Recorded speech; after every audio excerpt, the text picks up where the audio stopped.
ఈ ఒక కట్ట అయితే 30 రూపాయలు. నేనైతే 6 కట్టలు తీసుకొని నేను కారానికి రెడీ చేస్తున్నాను. ఉప్పు కరివేపాకు 2 కూడా వేడి చేసుకున్నాం. పులుపుకి అయితే నేను చింతపండు వేయట్లేదు, ఆమ్చూరు పొడి వేస్తున్నాను 1 కప్పు. వెల్లుల్లిపాయలు అయితే ఒక 100 గ్రాములు వేస్తున్నాను. కారం అయితే రెడీ అయిపోయింది ఫ్రెండ్స్. కేజీ కారం అయింది. ఎందుకంటే పప్పులు మిరగాయలు అన్నీ కలిపి ఒక 1/2 కేజీ పైన ఉండయి.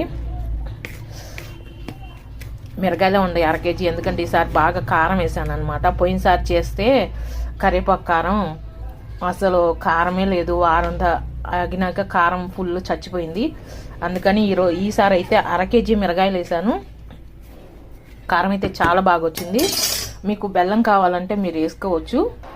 వేడివేడి అన్నంలో ఇలా నెయ్యి వేసుకొని తింటే